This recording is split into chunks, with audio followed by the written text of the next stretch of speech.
Okay naman yung nose line 'no. Yung nose line tama, medyo slant. Pero ang talagang punadong-punado yung shape ng face, yun nga dun sa right face ng friend mo, sa paningin na natin yung left drawing mo. Masyadong hindi, parang yun ang tama.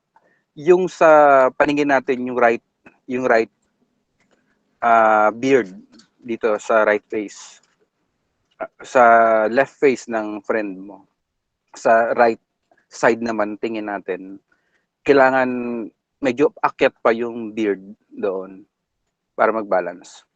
Ang isa pa, yung left eyebrow o sa paningin natin yung right eyebrow ng sketch, kailangan yun medyo malapit-lapit dun sa line, sa horizontal line. Yun. Kasi kung titingnan mo, magka-level yung dalawang eyebrows dun sa reference. Naka-slant nga sila pero magkatapat na pa-slant. Yun. Then siyempre yung iris masyadong malaki. Kailangan yon dun sa sclera. Tingnan mo yung proportion ng iris dun sa white of the eye, yung sclera. Masyadong malaki. Pero makukuha naman yan sa shading para hindi lumaki yung white eye.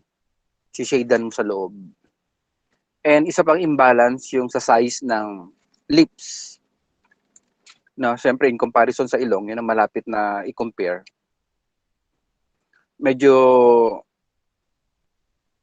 ewan ko lang kung pagkakuha mo dito sa reference mo malapit sa ilalim, no?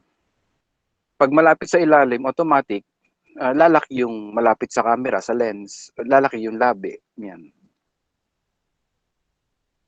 Yan, yung comparison ng size. Yan. Kailangan yung sa drawing mo, mas malaki sa ilong yung labi. Yan.